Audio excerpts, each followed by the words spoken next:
It's me, Cheryl Lumboy ng RWGF Philippines. Good morning. Ito na po yung blemish na gal natin. Yan, ihahatid ko na po sa nakakuha yan. Maraming salamat. Repeat buyer po yung nakakuha ng ating gal. Ito po yung pinost ko. Ayan. So, ito po yung blemish niya.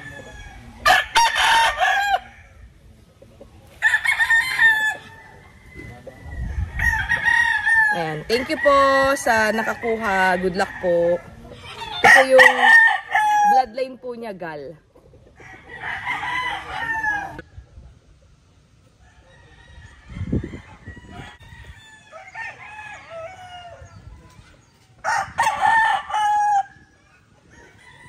Nakarating na po tayo ng Malasiki, Pangasinan para iabot na po natin yung nakuha po nilang blemish na gal. Dito na po tayo, kasama po natin si Sir Marvin, bayaw po nung nakakuha sa atin. Repeat buyer na po sila, hindi lang po 5 times, no? Hindi lang, dahil nakakuha sila ng sisiw, ng sweater possum, kilso, na pear, Santa Rosa White. Sila po yung nakakuha sa atin ng Santa Rosa White na ibinato po nila sa amin yung ano po, yung kayo po yung mismong nagbitaw po, no? Ayan po yung laro. Nakita po natin na pinost ko din po sa Facebook Reels ko po.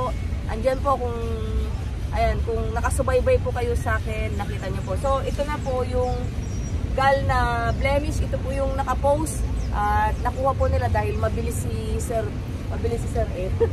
Alam niyo po nung pinost ko po yun, marami pong tumawag. Ayan, shout out po sa lahat po ng tumawag. May tumawag po sa akin, nakasabay po nila from Pampanga. Nauna na po si Sir.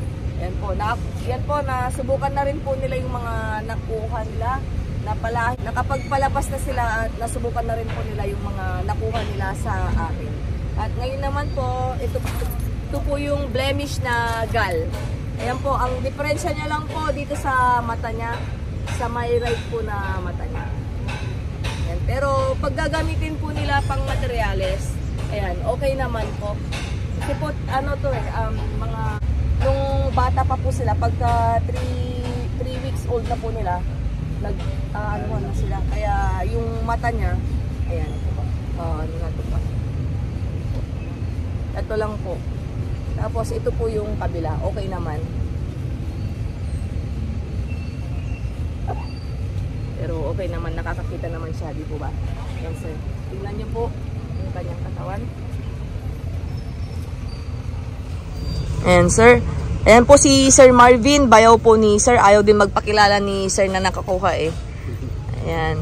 Congratulations po pala. Ang gagaling po ng mga puti nyo. Palahi po, galing po sa RWGF, Santa Rosa White Claret. Kumusta naman po ang katawan niyan, Sir? Bata pa siya. Ano?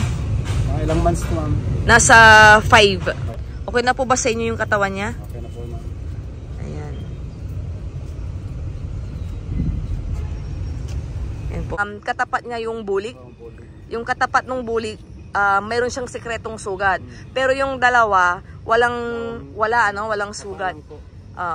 So, nandun sa inyo. Actually, kumukuha ulit siya ng white sa akin. Pero, hindi na lumalaki yung mga white namin eh.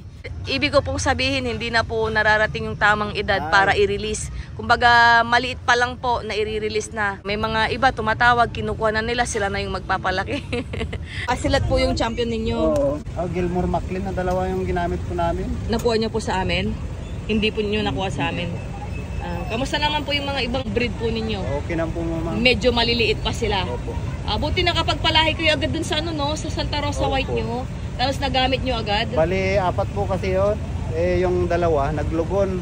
Kaya yung kapatid hindi niya, naisama. ginamit na broadcast din sa sa bayaw nila. Sa Cavite. Ayun po yung sinabi ni Sir. Kapatid. Ayan. Kaya sabi niya, pag ano na lang, babalik niya dito. Para masubukan Ayan. dito. Kumukuha sila ulit sa akin ng puti na babae. Ayan, i-reserve ko na lang po sila dahil medyo maliliit pa po sila. Ayan po, so, ayan po, maraming salamat. Sana po, maparami nyo po ulit para masubukan.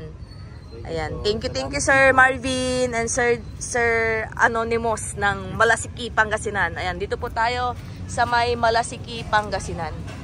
Ayan, thank you sir. Picture muna tayo sir. Thank you po. Ayan, thank you rin po sa lahat po ng nanonood at walang sawang sumusubaybay sa Cheryl Lumboy. Ay, huwag niyo pong kalimutang pindutin yung notification bell button para ma-notify at updated po kayo sa lahat ng video na i-upload ko. Ayan, thank you po and God bless. Bye-bye po.